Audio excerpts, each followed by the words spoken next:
on TikTok, YouTube, and Facebook all simultaneously. We will see.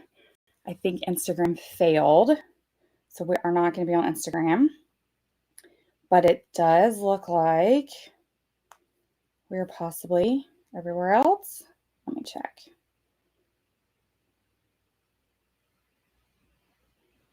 We are. Okay, so I am just going to chat with you guys while I'm prepping. I have a ton, like I said, a ton of new products to prep. I just finished binding a bunch.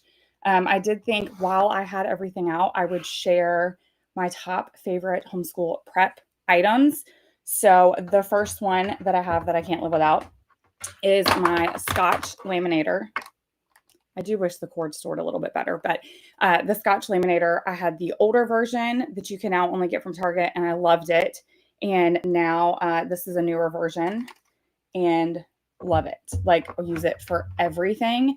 One of my favorite features for using it is that I can laminate things and use dry erase markers with them. So you can use them over and over that way.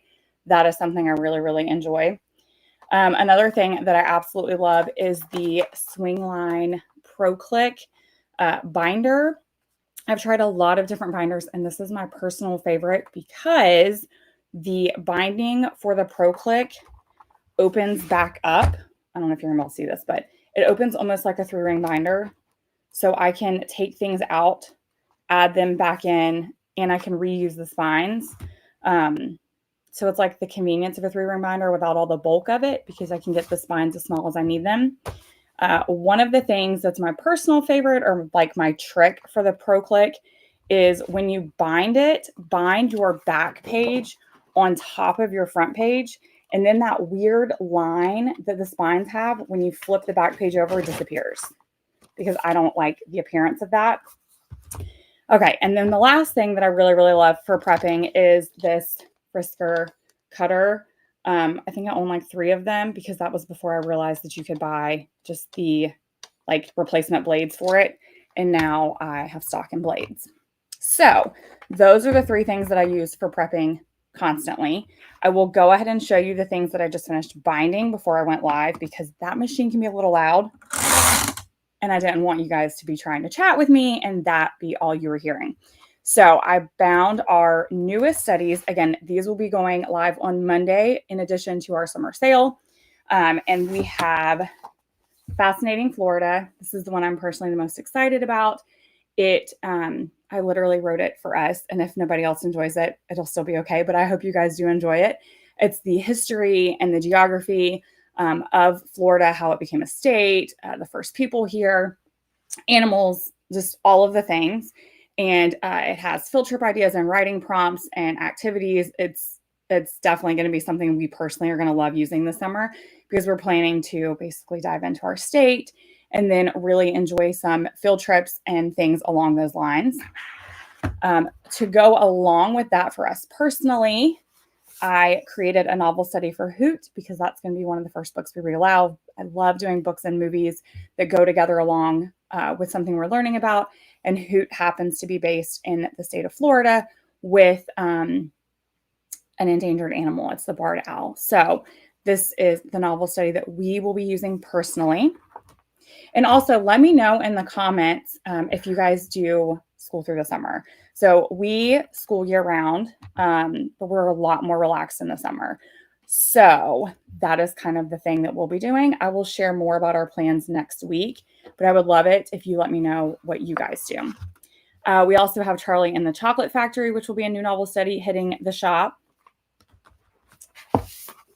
Holes, you guys, I'm telling you, over the summer, I love book and movies. So I wanted to make sure that you had the same option if that's something that you guys love. So I went all in on the novel studies. Plus, summer reading is just so fun, cozying up and reading. So we have Holes. And then the last novel study that we'll be releasing is Because of Winn-Dixie. So we have 4 brand new novel studies that will be hitting the shop on Monday, all of which are books that have been made into movies. So you can enjoy that book and movie kind of take on things. And then I'm going to go ahead and start cutting now. I have all of the extras from the unit studies. So let's see here. I have the timeline from the Florida unit study, and then I have some matching cards and all of our figurative language activities from the novel studies. And then, like I said, I have 20 discovery decks, like 10 new ones, but that's a lot of pages. So that's what we're going to be cutting. Okay, what printer do I use?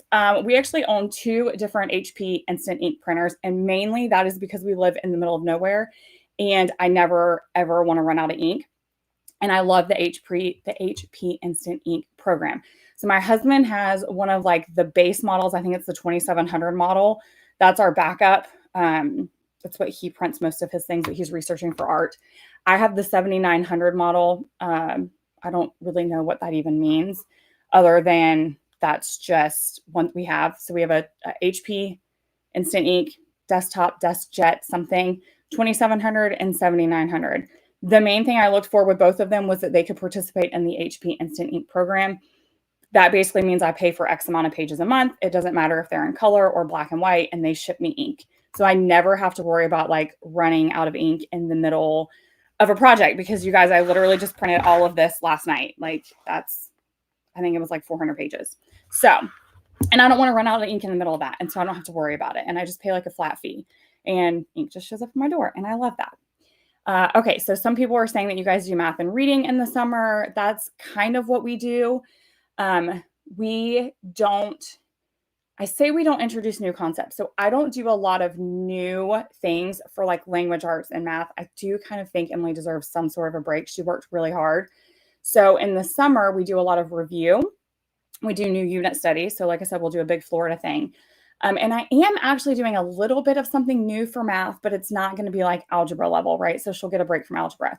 We're going to be doing a financial literacy course. I will share more about that on YouTube probably next week once all of my items come in. I ordered a lot of games, like over 15 games, because I wanted to make sure that I was making it as fun as possible. Like I want to be able to do the budgeting and the real world math and, allowance and all of that kind of stuff. So I will share that, like I said, probably week after next. A little bit of it in my homeschool plans next week, but it'll be week after next when everything comes in. And so that will be like the new things, but that's pretty much what we do for summer. We'll be doing our Florida study. We'll read Hoot. We'll do that novel study. And then we will probably do some discovery decks, pool schooling, and a lot of games, with financial literacy being something else. Okay, somebody else lives in Florida and they read Hoot and just finished Scat by the same author. Yes, I actually bought all of those in case we read them all. So I have the Hoot, Scat, Chomp, Squirm, Skink, and I think there's a 6th one. They're all by Carl Hyacin, and they're all like his Wild Florida books is what they call them, which I know Emily's going to love, because anything that's like Florida and animal based, she's all in. So I'm excited for her and I to read those aloud. I'm also hoping that everything goes well. And we get to do all the field trips that I have planned. Not anything crazy, because it's our home state. Luckily, we don't have to do anything like drastic, but I want to do a lot of the state parks, and I want to do, some of the springs and go kayaking and paddling and just like really explore our home state, which is why I've been dying to do this Florida unit study. Like we live an hour from St. Augustine, which is a place that most people come and like desire to visit. And we've never really done the whole touristy thing there. So I'm excited for that too. Okay, I just finished cutting the covers for the Discovery decks. I'm going to tell you guys what new Discovery decks we have. And also, while I have you, the way that I get these the same size as the Discovery decks is I print them 25%.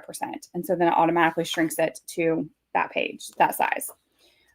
Okay, so the new ones that we have that, again, will be hitting the shop on Monday, which is when our summer sale is going to start, and the whole shop will be 25% off. And the Discovery decks will be buy 5, get 1 free. So you'll be able to make a bundle of whatever you want, whether that's things you're going to do this summer, whether it's things your kids are interested in, things you're looking forward to doing in the fall. It'll all be available for you. So we have all things transportation, all about primates. This was Emily's request. She's like, Mom, please make one, and please explain what the difference in a monkey and an ape is, and that they don't all have tails, because my little animal lover. All things sharks, or all about sharks. I thought that would be a good one because Shark Week is the summer. And then I wanted to like extend our Florida study even more. And so I created a Florida flora and fauna. Y'all try saying that 3 times fast. That is a tongue twister. So this is all about like Florida plants and animals. And then we have endangered animals, industrial revolution, the world wars. So this is a mix of World War I and World War II. And then we have music and musicians. This also includes composers as well. Art and artist, and financial literacy, because again, I wanted to be able to extend the financial literacy that I was hoping. So we have things in there like, oh, let's see if I can find those questions.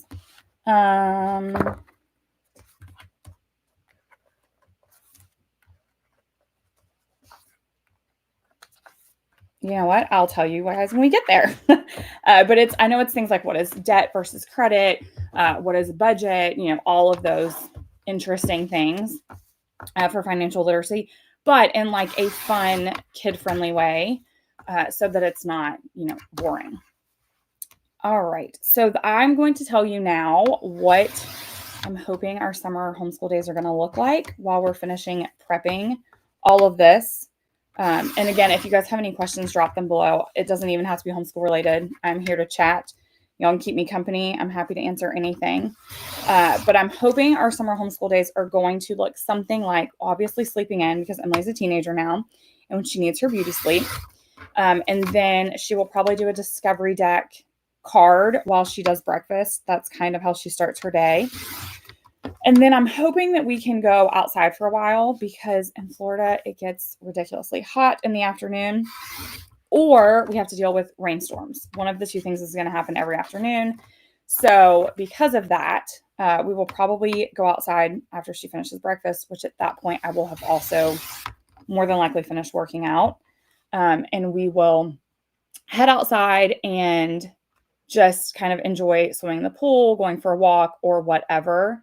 And then after that, we will come in and enjoy kind of our school time, which will be a lot like reading aloud together, playing games together, doing, Fascinating Florida, that kind of thing.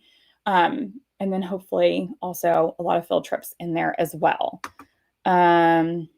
Language arts resources, because that is your oldest, least favorite subject. We actually don't use language arts like curriculum. When Emily was a little bit younger, we did use Night Zookeeper, and that worked really, really well. Emily despised writing. Sorry, I bumped the table, like the actual writing portion of it. But she's really, really great at coming up with stories. So once I switched her to Night Zookeeper and gave her the ability to type a story instead of like actually being the one to describe it, that opened up an entire different world for her. And so now she writes creative stories in her spare time and for fun. And that is like something she just really, really enjoys. I read a lot to her. We discuss the books that we read. We do our novel studies. I am working on hopefully maybe in the fall releasing an ebook similar to the one that I did for Math for Everyday Learning. And it's going to be language arts for everyday learning, because that is kind of what we've done for language arts. I've never, other than phonics, I've never done a full curriculum with her from start to finish. We've just winged it. We do journaling, and we do Mail Time Monday. And like I said, we read a lot of books. We do a lot of like writing when it matters. Thank you cards for birthdays, Christmas, but we've never done like a full curriculum. And I think that's probably why she doesn't hate it. And while she, in her free time, wrote a book this year. So I'm not telling you not to use a curriculum, but that's my experience anyway. You have a pool this summer for the first time, so you're stocking up on pool school resources. You guys, that is one of our favorites. We love like waterproof games and all of that. It's been amazing. Let's see, you're thinking of not doing curriculum this year and maybe just doing unit study types of math. So I don't know the age of your kid, but if I had it to do over again, that is like the one thing I would have done differently. Is I honestly wouldn't have even done a math curriculum at all with Emily until maybe third grade. I would have just read math books and played games. I would have never touched a math curriculum until at least 3rd grade. Can I link the cutter that I'm using? Yes, I will do a link for all of my prep resources. Let's see if I can drop it in here. I'm using a, other than TikTok, which I'm doing on my phone because that makes it kind of a pain. I'm doing a different, I'm using OneStream. So I'm getting all of your chats in one place. So I don't know if I add it there, if it's going to show up there. So let's find out. Okay, this is the link. I'm going to add it in the chat for all of my homeschool prep things. You can let me know if it shows up there. That should be the binder and the cutter and all of it. Let's see. You can learn so much from reading. And yes, I agree. You can learn a ton from reading. Like, we read aloud and we just talk about it. And then I started doing the novel studies because those were things that I was doing on my own anyway. And I learned to kind of extend it and make it a physical copy so that you guys could do it too. What would be good topics for math unit studies to get ready for Denison pre-algebra next year? Oh, one of the things that if I had known that that's what we were going to do, we would have done probability, and we would have done it with dice. And I don't mean let's study probability, but we would have played a lot of dice games so that when she got to probability, she could have just seen that oh, this is how probability works. The probability of me running or, rolling dice and getting this number over and over and over. So Dragonwood, right? Where you roll dice almost every turn, and the probability of you being able to get the number that you need with the number of dice. That's one. We didn't really get into that until the end of pre-algebra, but it's one we definitely would have done more of. And then maybe geometry as well, just shapes. What is it? The books that I would have read again with her, the circumference books, the SIR circumference, he's a knight, because he has a lot of pi and circumference and radius, and there's a family to go along with it. And I would have thought those were too young for Emily, but if I had it to do over, we would have read that series before we started pre-algebra, just to reiterate the wording and things, if that makes sense. What would be good? Let's see. I just read that one. I missed one. Sorry. TikTok, I can't scroll up because I can't reach it from you guys. So if I missed your question on TikTok, you can drop it in again and I will totally do it. Okay, yay. The links worked on the live chat. Yes, Taco Cat Goat Cheese Pizza has a poolside one. Guess in 10 has a poolside one. You can get Uno Splash. There's also just regular waterproof cards, a deck of cards. We do a lot of things with those. We'll play regular war or even multiplication war, where we'll do 2 cards and you have to add them or multiply them depending on, what you want to do and where your child is. And we do all that in the pool. We have a little floating pool table that we play on. Any dice game that you don't have to write down will work, because dice are technically waterproof, or tile games that you don't have to write. So if you can just kind of play bananagrams without keeping score, or the Moby or Sumoku. So any tile laying game that are actual tiles, not Scrabble, those are wooden, those would get wet and messed up. But any tile laying game or any dice game that you don't have to have pen and paper for, or that you can either keep it in your head or just forego the scoring portion of it, will work for the pool, or waterproofing kind of things. There are also some really fun diving. There's 2. I don't have them out here. They're in my office currently, but there's 2 bingo games where you put the bingo chips in the water and you dive down for them and you put them on your bingo board. I think it's called Aqua Bingo. And then there's dive and count, maybe, where you dive down for jewels, and they have to add up to listing or adding or subtracting to whatever the total number was. Let's see. Yes, we have every version of Taco Cat Goat Cheese Pizza as well, because that's Emily's favorite. If your kid loves Taco Cat Goat Cheese Pizza, I just ordered this for Emily. We played it last night and she loved it. It's not by the same creators, but there's a game called Avocado Smash. And essentially you have these adorable little cards that are avocados, and you like count, right? So 1, 2, 3, you go up to 15, and then you start over. And just like taco, cat, goat, cheese, pizza, if the number that you say matches the number you throw, you smack.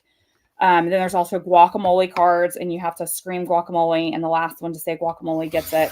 And then there's smash cards. So it's very, very similar in gameplay. But if your kid likes taco, cat, goat, cheese, pizza, but you're tired of saying taco, cat, goat, cheese, pizza, avocado smash would be another one that I would add, because it's very, very similar gameplay, but you don't have to say taco, cat, goat, cheese, pizza. You only have to say 1, 2, 3, 4, 5, and then guacamole. You enjoyed the diving games that I've shared over the years. Good. I'm actually going to try to do an updated Poolschool video, hopefully next week or week after next, the month of June for sure. Yeah, homeschool moms rave about it until they had to play it 3,000 times. I mean, don't get me wrong. I really, really do like taco, cat, goat, cheese, pizza. And it's a fun game, but it's one of those that Emily will pick every single time. And eventually my hand gets a little sore because her and Kevin play to wound. Like, they do not, they're like, bam, like, I'm taking you out. They do not play. So my hand gets sore. We actually introduced it to grandparents last time they were over, and that was interesting. They were like, what in the world? Yes, the Christmas one, you're right, because was it Santa, Cookie, Elf, Santa, Snowman or something? It is very different. That is the difficult one because the words are different. And I just read the back of the card, you guys. Like, I don't look at it. Like, I don't remember it. I just read the card because it says it on the back.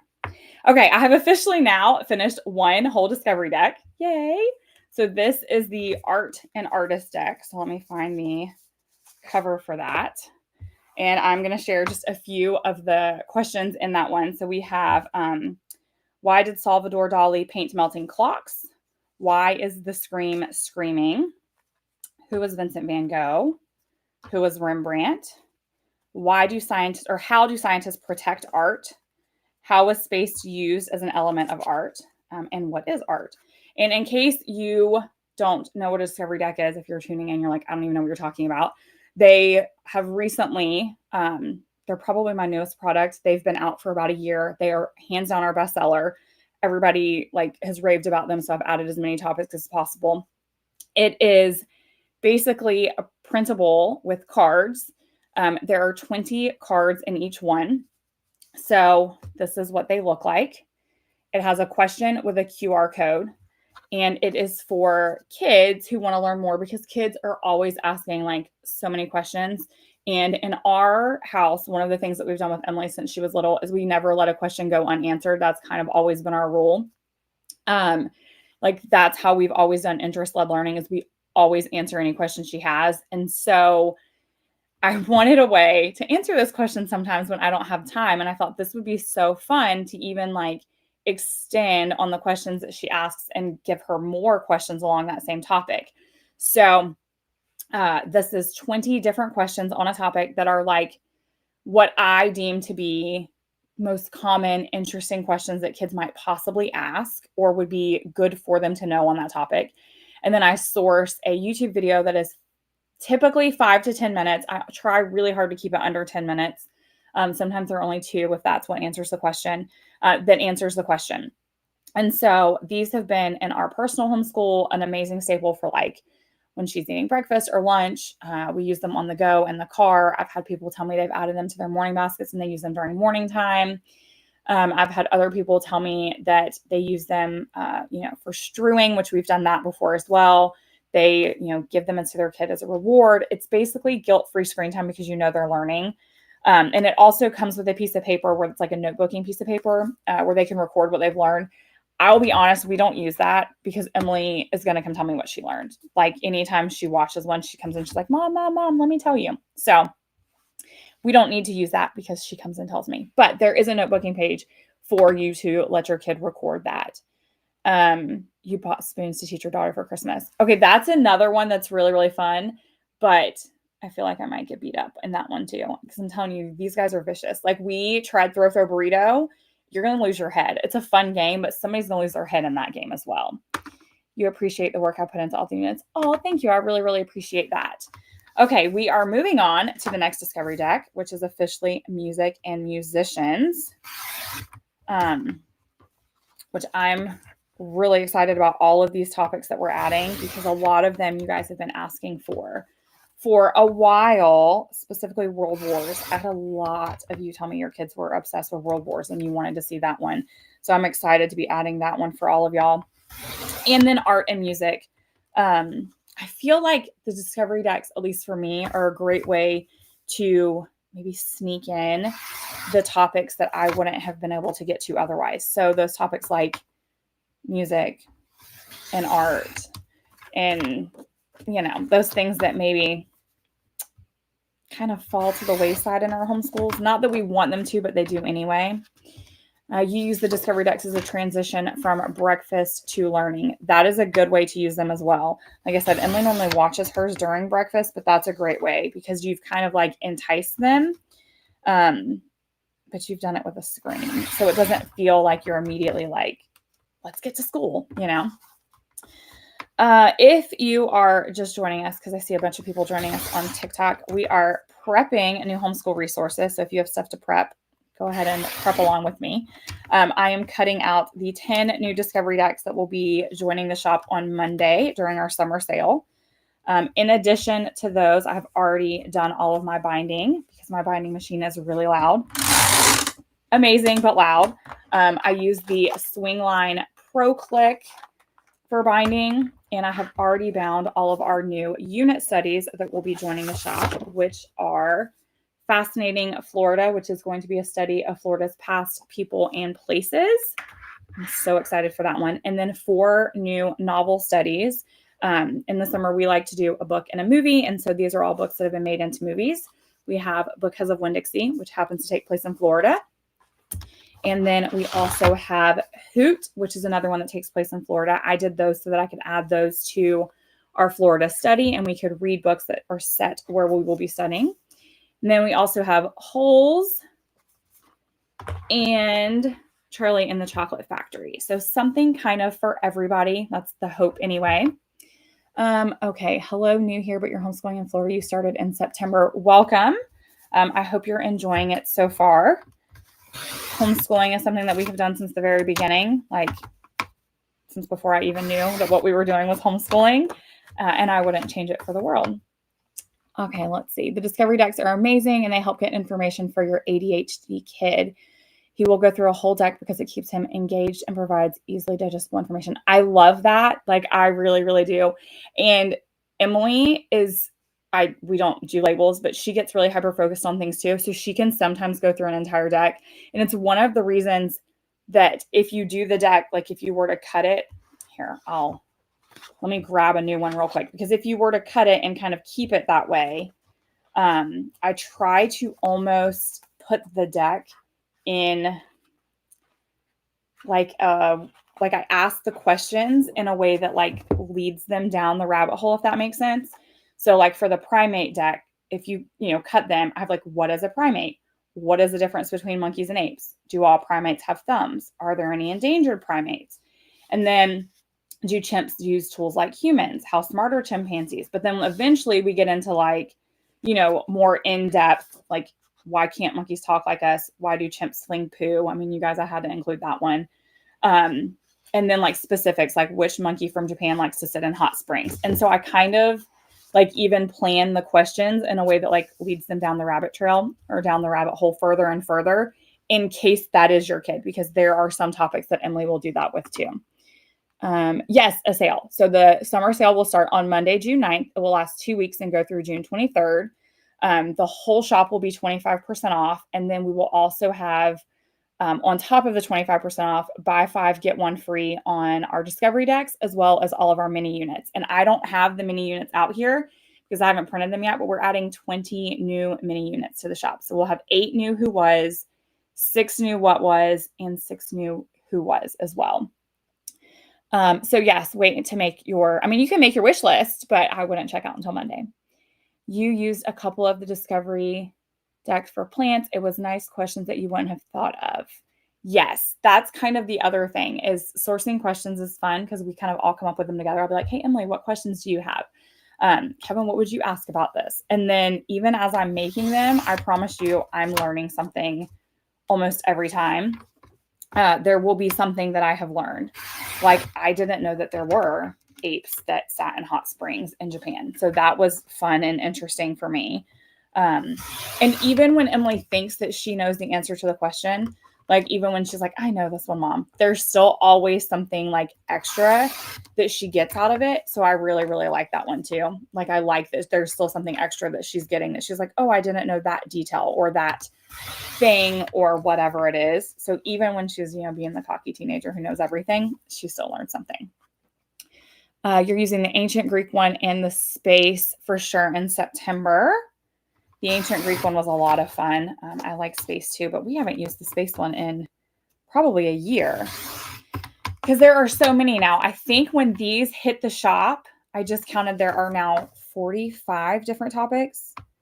I want to say 44 or 45 different topics. So we have, there's just so many different topics you can choose from now. And if there's a topic that you want that is not there yet, you can let me know because I'm always, I have a long list of ideas and I will definitely add it to the list. The hard thing is some of it, sometimes coming up with 20 questions that you can have a kid-friendly video for, like primates was borderline.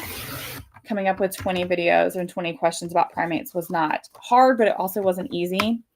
Some of the topics you can't get too specific for that reason, but I am always willing to try. Yeah, I figured out who you were, Carol, especially when you said ancient Greece and space, because I knew that that's what you had already told me you were going to be learning about in the fall.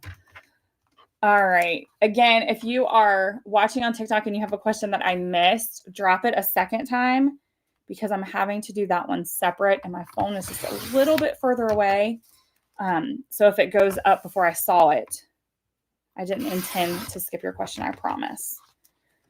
All right. We are on the last card of music and musicians, you guys. So we have officially now made it through 2 discovery decks.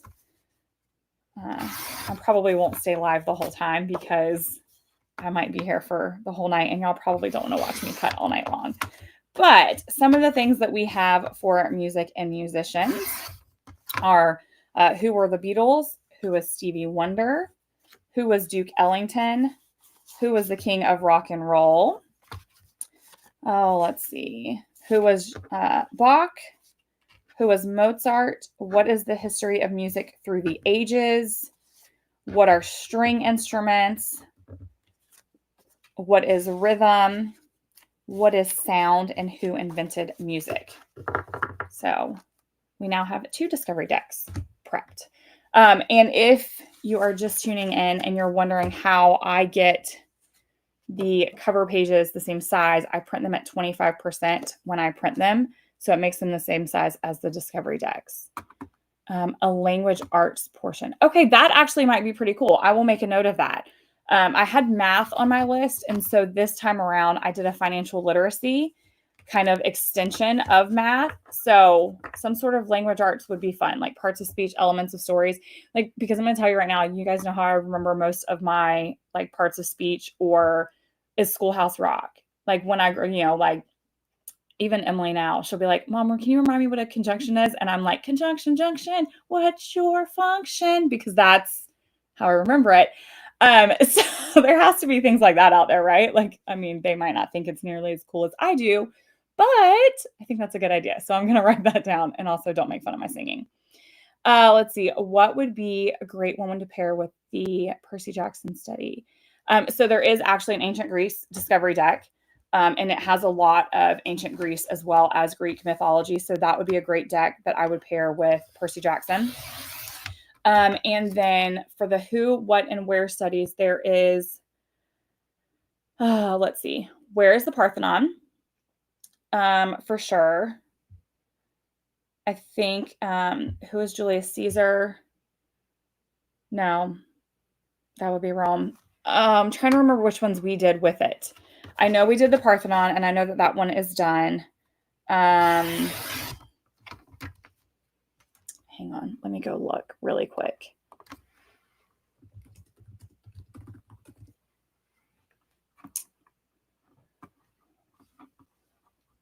Yeah, so where is the Parthenon? You could also do where were the 7 wonders of the ancient world, which includes the Parthenon, as well as like the Temple of Zeus or the Temple of Artemis and the statue of Zeus. If you go look for it, it's not going to show up. It might show up, but I would still wait till Monday because it's going to be on sale Monday, and that's one of the new ones that we just added. So if you have a hard time finding it, it will be there Monday. Oh yeah, Alexander the Great. Thanks, Carol. I couldn't remember to save my life. You could add those in. Trying to think if there is a what was. I don't know that there's a what was for Greece, but you could get into space like Carol is, and then you could do like Galileo and get into some of the constellations, the full moon study, those kinds of things.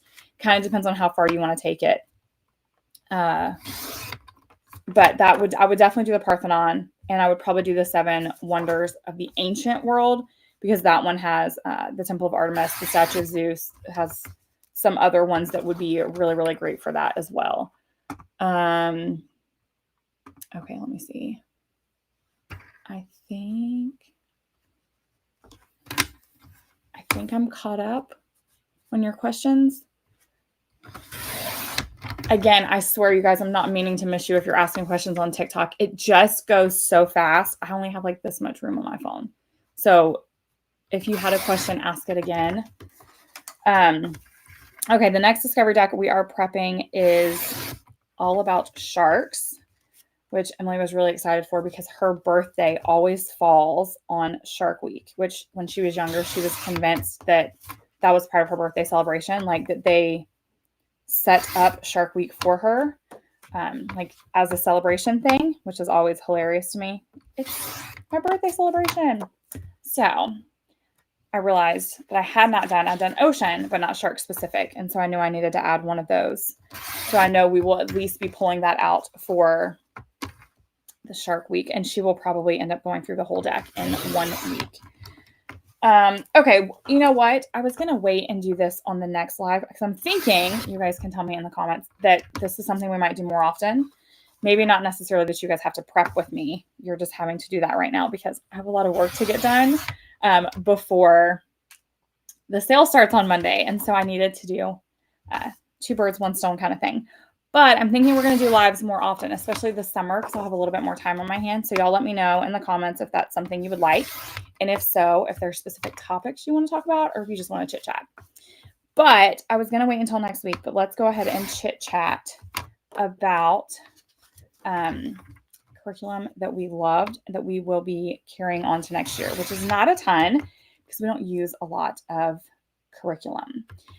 We dabble and we do a lot of what I create for us. But the 2 things that worked really well for us this year, well enough that I've already ordered them for next year, which is not common for me because I'm not the plan ahead kind of mom when it comes to our homeschool. Like those of you that have already, like in March and April, you were already looking forward to next year. That wasn't me. I was still trying to survive this year. And yesterday was our last day of school.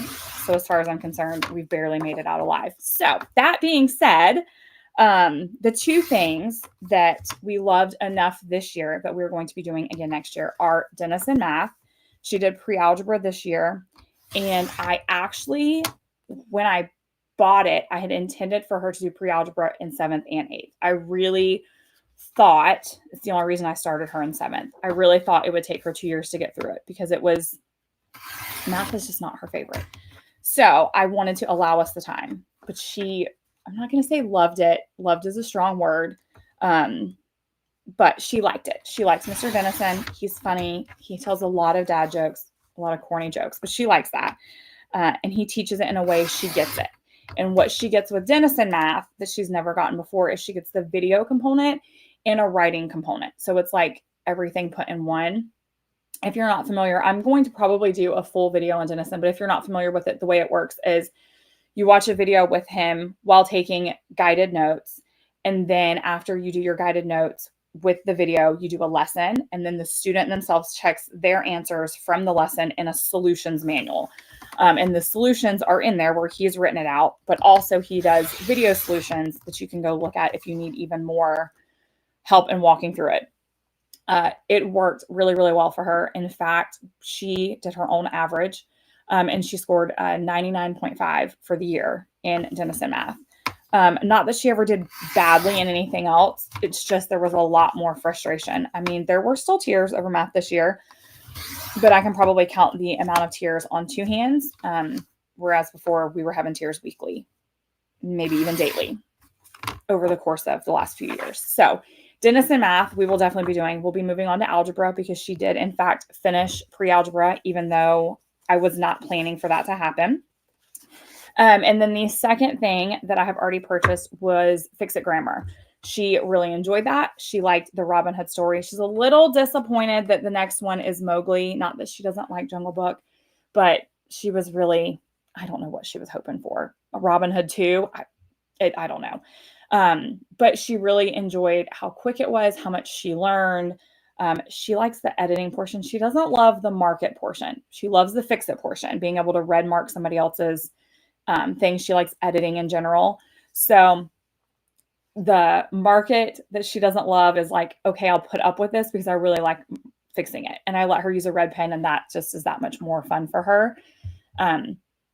And so we're going to do that again next year. So those are the two things that worked really well that I've already bought for next year because they just worked really, really well. Okay, it seems like you guys want more live. So, okay, we will do that. But you still didn't tell me, do you want like a specific topic or do you guys just want to chit chat? You were planning to use Fix-It Grammar next year. You really can't wait to have your daughter use Denison math because it's not your daughter's favorite. So how old is your daughter? We switched, in case you're curious, from teaching textbooks. She went all the way through Math 6. And then at the end of Math 6, after having finished Math 6, we moved to Denison Pre-Algebra. And like I said, my plan was for her to do 7th and 8th grade and basically me give her 2 years to finish it or however long she needed. But, you know, I only started her in 7th because I'm like, this way you'll have extra time. And she finished it. Like she just finished it yesterday because she wanted to finish it. And she was like, I'm going to go ahead and just do this. So she did. And if I had it to do all over, I said this earlier, but in case you weren't here, if you're watching and you have younger kids, if I had it to do all over again, I wouldn't have even started a math curriculum until Emily was in 3rd grade. We would have just read math picture books. We would have just played math games. And I still think I probably would have used teaching textbooks for math, well, for 3rd, 4th, 5th, and 6th grade. So math 3, 4, 5, and 6. And then we would have moved to Denison and pre-algebra. So I still would have done what we did for the older grades, like from 3rd through 7th now, or 8th, probably through high school. So we're going to use Denison all the way. It's that good. But I would not have started a curriculum with her younger. Not math anyway. We still would have done phonics, but I'm pretty sure for math, I would have just read books and done games because I pushed too hard and I had to undo what I did, which was basically I kind of stole her love for math and she didn't have the confidence in herself. And so I had to build that back up. And so that's like a regret that I have. I wish I would have done that differently. You are using Christian Light now and it teaches. Oh, well, maybe you can spend the summer doing games instead of a curriculum, and maybe that will be better. Would you recommend that for moms of multiple? If you're talking about math, yes, everything that I said, I would recommend that. Even if you have, if you're asking about Denison math, yes, I would recommend that definitely for moms of multiple because it's very hands-off. The only thing I had to do was give her her test and grade her test. Your daughter is going into algebra 2 and Denison still enjoys it. I'm glad to hear that because I'm planning to do it all the way through trigonometry, which he's releasing this year. But then if you were also talking about waiting until 3rd grade for curriculum, yes. I mean, there are just too many great math picture books and games that you like. If you really are like, I want to do a lesson, you can pair them together and you can do, you know, fractions for a week. You could do like a whole math boot camp, right? And you can just do like, we're going to do fractions this week. So we're going to read fraction picture books and play fraction games. And even if you don't have the library of games that we have, which is like over 500, I'm pointing because they're over there. We have like 500 games. you can still find like even just printable things on Teachers Pay Teachers. There's so much that you can do with just a deck of cards and some dice. So yes, I do still recommend that. Okay. She will be in 4th grade. Yeah. So maybe just finish Christian Light for another year or 2, and then you can move on to Denison. Because I'm telling you, it's like it was the holy grail of math that we've been waiting on like forever, or at least it was for us. You've heard teaching textbooks is good, but then you've heard some kids don't learn from it, so you haven't used it much. Okay, so this was, for us, teaching textbooks was great up through, I would say, like the elementary. Like when we hit 6th, it was good. Emily learned with it. The problem started to be when she hit kind of that higher math, and she would have learned with it if she would have been watching the video and writing. But teaching textbooks doesn't force you to do that. And so, I mean, I hate to say she was being lazy, but she kind of was. She wasn't doing that. And so it just kept going in one ear and out the other. And so then she did struggle that last year. We made it through, but it was definitely a struggle bus. I think if you can do teaching textbooks and you can force your child or make them or tell them that they have to do like the video and the writing, it's a lot better. But like with Denison, that's not an option because they have to watch the video and they have to do the writing, the guided assignment with him and then the assignment on their own. And then they check, their work. And so it's not an option. If I was to do teaching textbooks from the beginning, I would have encouraged, like, you need a scratch pad. I mean, I love that they had one on the tablet, but it encouraged her to feel like she didn't need pen and paper. And so then by the time she needed pen and paper, it kind of felt like she was failing because she'd gone so many years without needing it, right? She could just do it all on the scratch pad on the iPad or the tablet. We have Samsung. We're an Android family. I know. But then she felt like when she actually needed it, it was like failing because she's a perfectionist. It's not failing, but it was a struggle for her. So if you do teaching textbooks with your kid, maybe start them with a piece of paper and pencil from the beginning so that that's not something that becomes an issue with later. Are there any ever sales on Denison? No, I have not seen. Here's the thing. You guys, Denison is so good. So good. I have never seen it go on sale. They don't do any, and I mean any, work with anybody. Like typically I have a large enough following I can reach out to a company and I can say like, hey, will you send me? No, they don't work with influencers at all. Every review you ever see for Denison is 100% honest. They don't pay for reviews. They don't send things to influencers. It doesn't typically go on sale, at least not that I've seen. That kind of is what it is. But I mean, I'm only having to buy one. It's totally worth it. I mean, if you have like 6 kids and you're having to buy 6, that I can see where that would get really, really pricey. But for the one that I had, it was definitely worth it. Like 100%. Your daughter's going into geometry and loves it. You're wondering what game there are for rulers with fractions. Oh, hang on. Let me look. My game shelves are a mess, you guys. It's so bad right now. We're in that season where I'm like going through and trying to see what I have versus what I need to purchase for next year.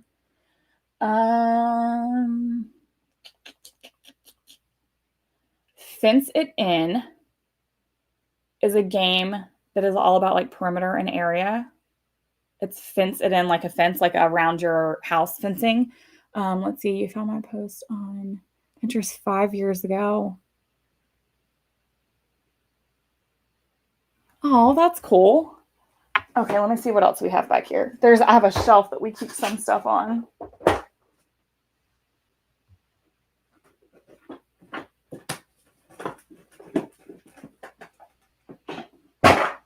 You guys, I'm going to drop everything.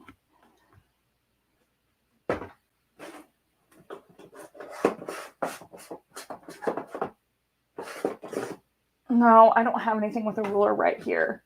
Fence It In, though, I would definitely get that one. And then the other thing is, like, whatever she's interested in, like, just get a ruler and have her measure it. Like, I mean, I remember I set up, like, a vet clinic for Emily because she was in love with animals. And I would have her like measure her animal stuffies. How tall are they? Anyway, or you know what? Friendship bracelets. Make friendship bracelets this summer. Measure wrists and then measure the string for the wrist. Like that would be a fun way to do some measurement. Yes, I agree. I think Denison is worth every penny. I mean, at least in my opinion. But then again, like I said, I'm only having to buy it for one kid. So if you have like 6, it could definitely be a little expensive. What was the game I was talking about? Refresh my memory. I'm happy to tell you, but refresh my memory about what I was talking about when you left. Hey, Deshaun, how are you?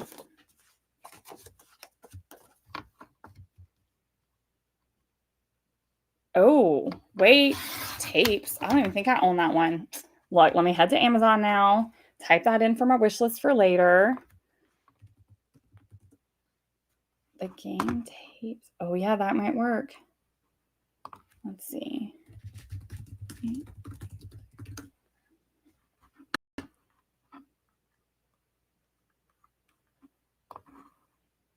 Also, Board Game Geek is the website. I literally just looked up, are there any board games that use a ruler or yardstick? Somebody says Treasure Island. Another person says Meeple Circus because you have to measure the height of the stack that you build. Thinking Man's Golf has a ruler you use to locate your shots. Oh.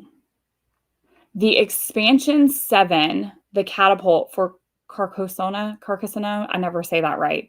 It has a ruler. Like it's really cool actually. And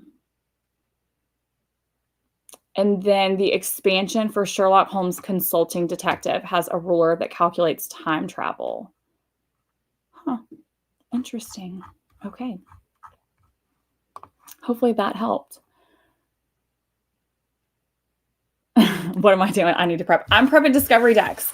So I'm actually prepping all of the new products for the summer sale that will start on Monday. If you guys are new, I already did the binding. We did Fascinating Florida, which is going to be a Florida unit study on Florida's past, people, and places. And then our 4 new novel studies. So we have Charlie and the Chocolate Factory, Holes, Hoot, and Because of Winn-Dixie. And now I'm doing all of the discovery deck cutting. So far, we have managed to finish Art and Artist, Sharks, and Music and Musician. So that is 3, and I have 7. I am working on the financial literacy one right now. So what is the difference in debt and credit? What is credit score and why does it matter? What are the different forms of financial exchange? What is a financial institute? So that's what we're cutting right now. Let's see. Somebody else saying Denison is worth it. I really do think it's worth every penny. And somebody else asked how long a lesson typically takes her. 30 to 45 minutes, 30 if she is not playing around, 45 if she's playing around or needs additional assistance. Let's see. You came from Facebook Live. You didn't get the website when we were looking up games. Oh, I didn't do a website for the games. I did a website for the prep stuff. Did that not come over on Facebook? I use the Frisker just slide cutter. I'm trying to remember where I bought it originally. Probably Target. But I buy the replacement blades from Michael's. Let's see. Oh, something about perimeter. Oh, it was fence it in. Here, let me get you. I'll type that out for you. Fence it in. It is perimeter and area. Actually, hang on. I'll get it for you.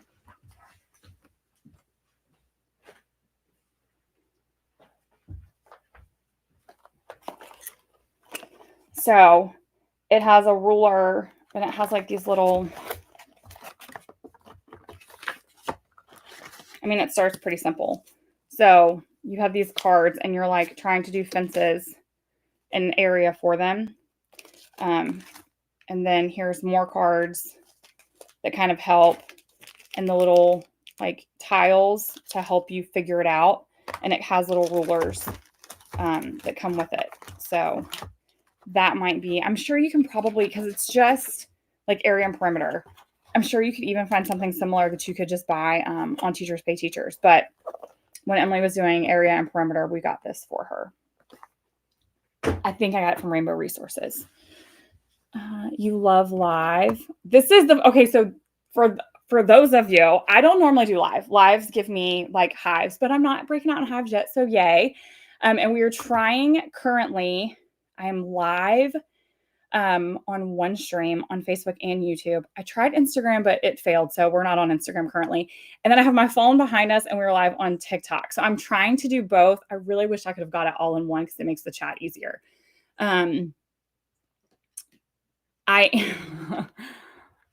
Oh, maybe you're not behind. You might be behind. I'm not sure. It might be lagging, but Fascinating Florida, I've shown it a few different times. It is going to be a new unit study that hits the shop on Monday for our summer sale. Yeah, you're surprised to see me going live. This is like the first time, but if you guys like it and this is something you're interested in, I'm thinking we might do it more this summer since I will have more time on my hands, or a little more time on my hands. So you guys tell me what day and time would be best. Keep in mind I'm Eastern Standard Time. And do you want specific topics, or are we just chatting? Let's see. Yes, that's why. So I would normally just have chatted with you guys, but I'm having to prep all of the products for the sale. And so y'all are prepping with me today. This is kind of a mix because we're prepping for the new products for the sale and we're prepping for my personal homeschool, because we will be using Fascinating Florida and because of Winn-Dixie and Hoot, since those both take place in Florida this summer, as well as the Discovery decks. I have a financial literacy deck that I'm creating, or I created for us to use, because that's what we're going to do for math. And there is a Florida Flora and Fauna. Y'all, that one is going to be a tongue twister. I'm going to mess that up. Anyway, so y'all are, this is like double. We're like working and we're homeschool prepping together. Let's see. You don't print the Discovery decks. Your daughter scans them with the iPad mini. Oh, okay. So you have the deck on your mini and she scans it with hers. That's actually not a bad idea either. You're only on YouTube. Okay, so then I'll make sure I'm on YouTube. I'm a little sad that this didn't work on Instagram, but that's okay. I will definitely just prep and chat, okay? You've learned so much. Oh, thank you. Oh, let's see. Do you have a list of games by age and subject? So I do have a list of games by subject on my website. The Waldock Way, there's an ultimate list of games by subject. And I have a list by grade. So typically at the end of a school year, I'm behind. I haven't done 6th or 7th yet, but at the end of a school year, I do a wrap up of our top favorite books and games from that school year. So if you look up like the ultimate 6th grade or the ultimate 5th grade, not 6th because it's not done, there will be a list of games, like the top 15. I also have like middle school, if that's what you're looking for. I'm not sure what ages you're looking for. The monthly games have been wonderful. So that is something I started doing for myself. If you guys don't know what she's talking about, I send out an email once a month. If you are not subscribed, you should do that. Because I send it out at the end of every month for the next month. And I send out a book list that has 30 books that are perfect to read for that month. And they're picture books, graphic novels, and chapter books. So something for everybody, no matter what level your kids are at. And I sent out a game list, so 10 to 15 games that are perfect to play that month, as well as free printables. So like for June, we just sent out like a road trip bundle. So if you're taking a road trip, there was like some ocean things in there. I think there was a fish life cycle printable. So it's basically like a whole email of fun, free things, books, games, and printables to like kind of take some of the stress off and make it so that you can still have a fun homeschool without you having to do any of the planning. And I started doing that for me because it's something I wish I would have had when I first started homeschooling. Let's see. We probably own over 500 games now. There is not a holiday that goes by that people don't get games from us. We have like birthdays, Easter, Christmas, like everybody gets a game. That's like the thing that we do always. Okay, I just finished the financial literacy deck. So we are now 4 decks down, 6 to go. Let's see what else. Toddler loves the brain breaks. Oh, that is so cool that your 6-year-old and your toddler are both doing the brain breaks one. I love that one for when Emily is having a moment with math and I'm like, hey, go do a brain breaks card. Like your brain needs a break. You need to go do something else. You started doing that too. Nieces and nephews. I do the same thing. Like if you're getting a gift from me, it's going to be a game. Probably it's going to be a book and a game that go together because I'm a themed gift giver. I'm a themed everything. If you guys haven't figured that out, that's the way my brain works. It's why we're probably a unit study family. It's why creating unit studies comes so naturally to me. I'm not going to say easy, but naturally, that's just how my brain works. So like my niece's birthday was last month and she got, she is really into mythical animals, magical animals. So she got a magical animal book and Dragonwood as the game. So yeah, I'm always doing that. Okay. Why are you behind? I'm behind because we had 17 crazy major catastrophes this year. My favorite games for reading. Okay. Let's see if this works. Let's see. We may have to do one just on games, you guys, because y'all are going to have so many game questions for me.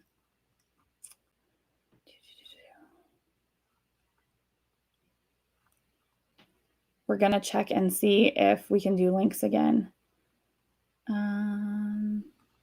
Everywhere but TikTok, because I know I can't link there. All right, language arts.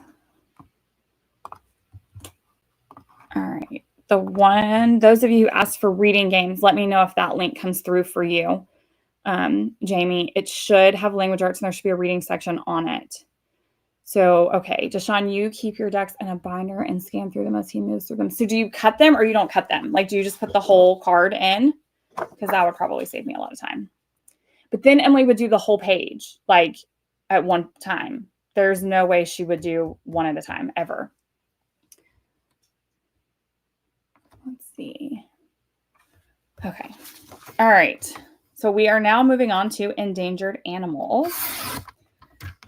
We did actually start storing ours in a binder, but I store them in a page protector already cut. So, okay, so technically you're right. There's no such thing as behind in your homeschool. Your child is not behind ever, but I am behind in life. Actually, I'm really not, because I'm going to tell you guys a little secret. Typically, the night before a sale, I am like running around like a chicken with my head cut off trying to get everything done. And I'm not done and ready for everything to go live on Monday, but I'm further ahead than I normally am, which is why we're going live, because I had just a little bit of extra time and I thought I would spend it with you guys. Let's see. Yes, so I am doing just fine. I'm also probably the most excited. Okay, Jamie, you did get the link. Perfect. Can you tell me, or if you're watching on, it doesn't tell me, are you watching on YouTube or Facebook? Just out of curiosity, because like I said, this is the first time we've done this. So I want to make sure we're figuring all the tech part of it out, since we've never done this before. And so I can fix things if I need to fix them next time, since there's going to be a next time. Okay, hang on. Something's happening over on TikTok. All right. I don't know what that is. Just joining. What's Monday? Okay, so hi, welcome. Glad you're joining us. Monday is going to be our summer sale at the Waldock Way. The entire shop will be 25% off. The sale will run June 9th to June 23rd. In addition to the 25% off, we will also have all of our mini units, buy 5, get 1 free, and our discovery decks, buy 5, get 1 free. I am prepping all of the new products that are going to hit the shelf on Monday. That the digital theoretical shelf, which are 4 new novel studies. So we have Hoot, Because of Winn-Dixie, Holes,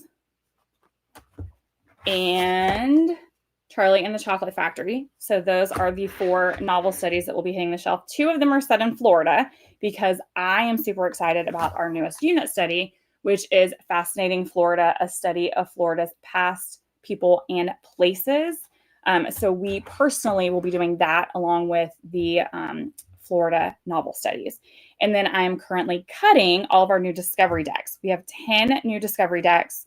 So we have already cut Artist and Art and Artist, Music and Musicians, All About Sharks, and Financial Literacy. And then we still have The World Wars, The Industrial Revolution, Endangered Animals, which is what I'm working on right now, Florida, Flora, and Fauna, which is a tongue twister, and I should have thought better about that.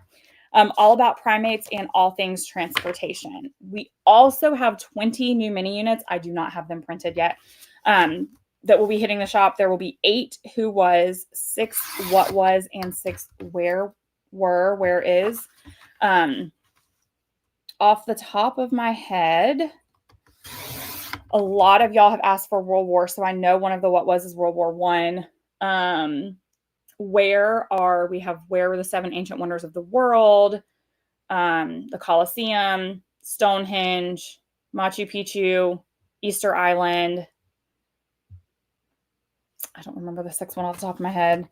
But there are some really, really great ones coming to the shop on Monday. Okay, let's see. You haven't done Charlie and Chocolate Factory yet. Oh, then this is perfect. That sounds like a really fun one to do for the summer too. I would do Charlie and Chocolate Factory, and then I would find a candy place to take a field trip to. Like we have I guess it's a chocolate factory that you can tour. I'm thinking that would be really, really fun. You're trying to figure out literature for your rising 6th grader.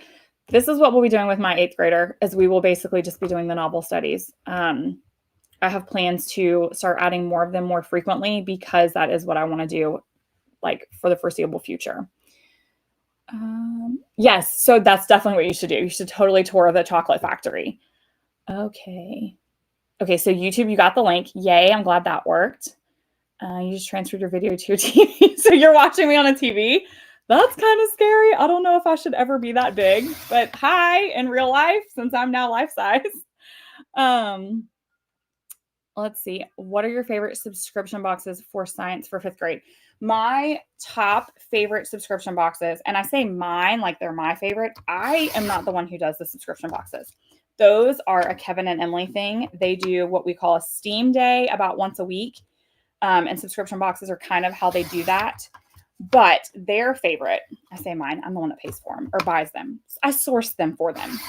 Are, if you're talking like STEAM, somewhere in the technological engineering part, it would be Crunch Labs and Hack Pack and Eureka Crate. Crunch Labs would probably be, I'm going to say like 8 to 11. Hack Pack and Eureka Crate are probably more like 12 to 15. Emily does all of them with Kevin's help. She could do Crunch Labs by herself.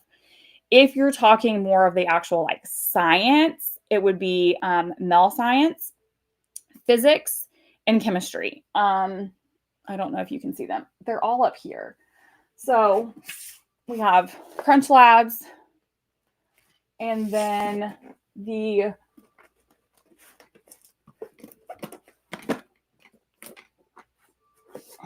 Mel Physics say 8+.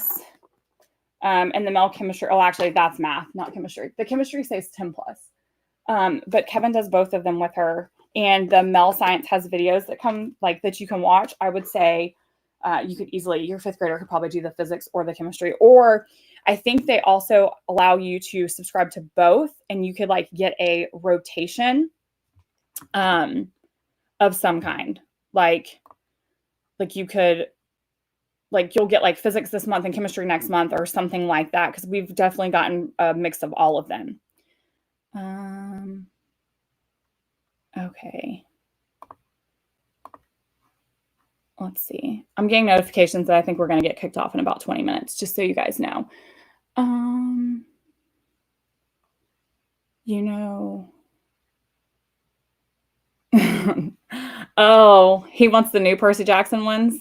Okay, we'll see what we can do. Tell him that Kane Chronicle is next on my list, though, with an ancient Egypt study. That's what I'm hoping for the fall.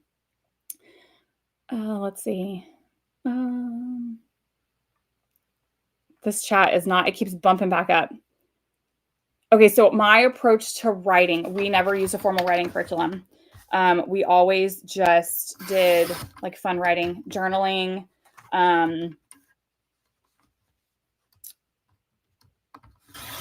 mealtime writing, writing for fun. Anytime I tried to push it, I watched her love disappear. So we never did anything structured. We just kind of wrote, and she just wrote a book this past school year, like for fun. So it worked. And the book was good, you guys. Like it was really good. And I think it was good because we've read so much, because we've definitely never done any kind of like formal writing, but her writing was fantastic and vivid. And I'm convinced it was because we've read so many great books that she mimicked them. I mean, she didn't mimic them, but she, you know what I mean? Like she did a really great job because of that. You're planning to do Greek myths this summer. Oh, that'll be fun. We loved doing Percy Jackson and the Greek heroes and myths, which is why I'm trying to push us to Kane Chronicles and what I'm hoping is going to be Egyptian heroes and myths, because I know how much we enjoyed the Percy one. In fact, I think that's what Kevin's upstairs drawing right now is Egyptian. Okay, let's see. Okay, so I don't have a financial literacy unit study currently. I'm going to be putting together a study this summer for Emily. That's what we're going to be doing for math for the summer, is like a financial literacy boot camp, if you will. I am going to be sharing a video on YouTube probably week after next. So like the second week of June. And I'm only because I'm still waiting for a couple of things to come in. So basically we're going to just like read through a book, and then I have a ton of games that we're going to be playing. Like I'm looking at the stack right now. There's probably at least 15 games. And I think I'm still waiting for 2 more. And that's going to be basically what we do for math this summer, because I want her to have like that hands-on component of like budgeting and discounting and allowance and all of that, and kind of having exposure to it. So that is what we're going to do. And then because that was my plan for the summer, I created a financial literacy discovery deck. So not a full unit study, but we're going to make it a unit study of our own. But those questions include like, what are stocks? What's the difference in fixed and variable expenses? How do you calculate sales tax? How do you manage a bank account? How do you make a budget? What gives the dollar bill its value? Just so you have an idea. That is what we're planning personally. You want your 10-year-old to have a love for writing. Honestly, I really think you really just read. I think you read a lot, and I think you quit pushing the writing portion of it, or you model writing. So like during Mealtime Monday, I would write cards and she would join me, because I would be writing like thank you cards or hey, how are you doing cards? I mean, because if you really think about it, like how often do your kids, and I'm guilty of this too, like actually see you writing something, like actually writing it. I maybe write a to-do list. Like Kevin and I were just talking about this the other day. Like how much writing do you actually do in your like everyday life? So I think we model it better, first of all. I'm not saying we have to like write stories, you know, like you don't have to become an author, but I think we write more, right? Like we go back to writing cards, or, you know, writing out our grocery list, writing out our to-do list. And I think, you know, that's probably a big part of it. And then we read a lot so that they learn to love the written word in general. And I think that's how you do it. And then you don't force it.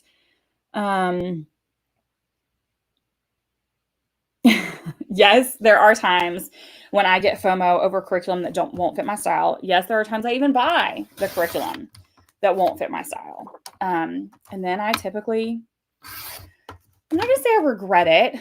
I probably regret it, but it ends up on my shelf, you know, my curriculum graveyard.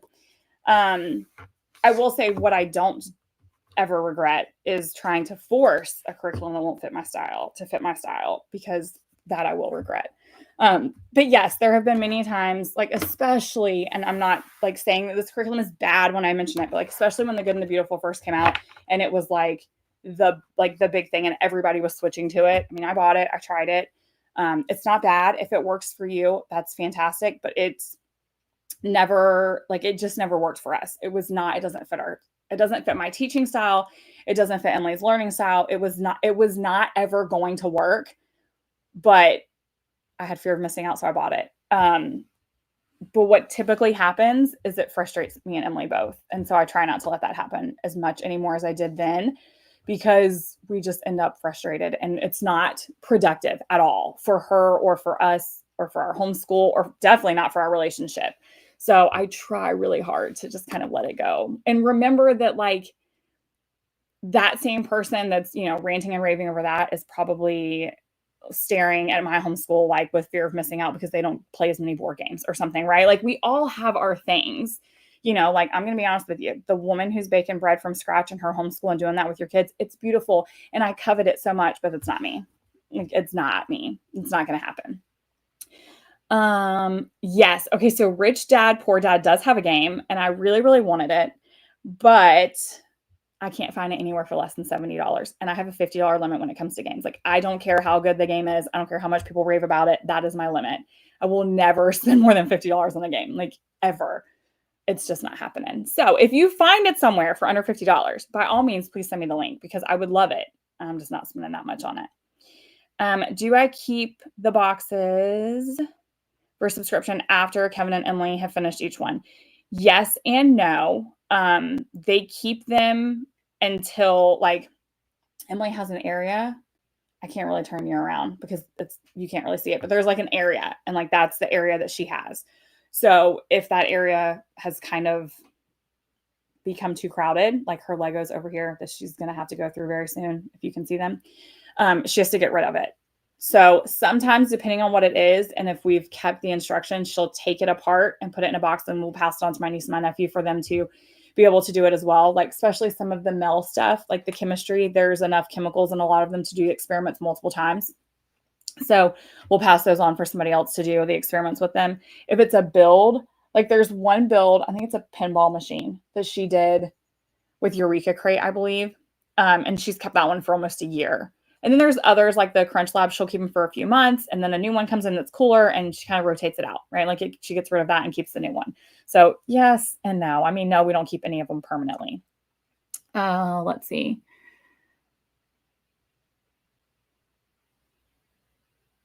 Recommendations for first grade. Pretty much. Is there any specific concept you're hoping to teach? Some Swamp would be probably one of my favorite math games for that age.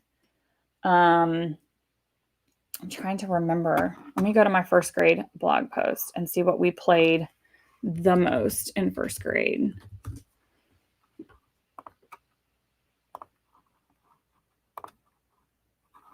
Okay. So our top played games in first grade were Outnumbered. This isn't first grade, is it?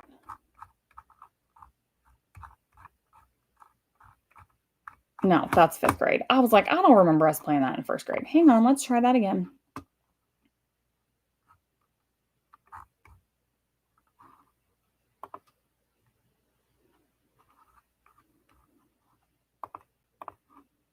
Okay, here we go. Spelligator was really, really fun for spelling. Some Swamp or Sums in Space were some of our favorite math ones, as well as Logic Roots, especially if you're in like a classroom, has an entire series of math games. Ocean Raiders, Cloud Hoppers, those were really like great for double-digit addition and subtraction. Racco is a fun game that's in numeric order, like from the lowest to the highest number, but not in sequential. And that's like normally you can get that one really cheap. And then for fun, I say fun, it's fun, but would also be US Geography, would be Ticket to Ride First Journey. And then I absolutely loved, like, that was the year that we found the Lawrence King bingo games. So like dog bingo, cat bingo, monkey bingo, bird bingo, bug bingo. Those were really, really great. We played a lot of those that year. Okay, we have about 4 minutes and 50 seconds left before I'm going to have to end because it's going to kick me out on this one stream. You still stalk me on the blog too. Well, good. I'm glad. I actually have been doing really, really well blogging once a week.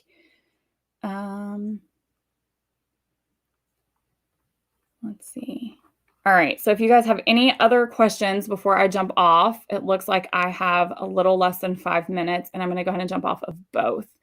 Yes, they're all on the blog. So if you go to the website and you look up first grade, it's like the ultimate guide to homeschooling first grade.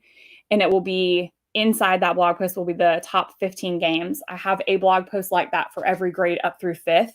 And it's the top 15 games that we played that year. It's not the top, it's the ones we played the most that homeschool year. So when I tracked our games, I defaulted it to whatever we played the most that homeschool year, and I listed the top 15. You're welcome. You're very welcome. And I'm guessing we're going to go live again in the future. You guys said you really appreciated this. If there's a specific day or time that's better for you, let me know before we jump off. And if there's any topics that you guys want to talk about, I'm assuming we want to talk about games because that seems to be something y'all are really interested in. But if there's something else that you want to talk about specifically, otherwise, maybe we will just go live and chat and prep together, or just chat in general. I have officially made it through 6 discovery decks now, and we are on the World War deck. So thanks for prepping with me. Y'all kept me company, and that was fun. I'm so glad you enjoyed that homeschool only video that came out this week. It was 6 or 5 awesome things about homeschooling and only. And if you didn't check it out, make sure you watch all of the videos in that playlist, because I actually reached out to a few other homeschoolers of only child. Deshawn is in the chat, and she's one of them, and had them join me so that you guys would have some other moms of an only to follow on social media and watch on YouTube. Because I wanted to make sure that we were creating a community, because I know that those of us who are homeschooling one, whether it's your only child or not, because I know sometimes you guys tell me you're homeschooling one who's younger, who's maybe their older siblings are gone. That's still homeschooling and only, even if they're not your only child. You still only have one at home, so you're homeschooling and only. And I know sometimes it can feel like we're the minority, but we're not. There's way more of us than you realize. You're building a game stash. Well, you're welcome. I'm so glad I could help you do that. I'm so glad you enjoyed seeing all of the new products. Don't forget, they will all be in the shop on Monday. Actually, they'll probably be in there late Sunday night. I normally try, because of different time zones, to have the sale going by midnight Sunday night for you guys. And everything will be in there, and the shop will be at 25% off. And then don't forget that the discovery decks and all of the mini units will be buy 5, get 1 free. And when you add the 5 to cart and you get ready to check out, it will prompt you to choose your free gift. And that's how you get your free one. Yeah, see, it looks like we have more than we realize when it comes to only children. I definitely can probably name at least 25 of us. So there are more than we think. All right, you guys. Well, I really, really enjoyed hanging out with you, and I will see if we can do this next week. If y'all don't have any other suggestions, we may just do same time, same place.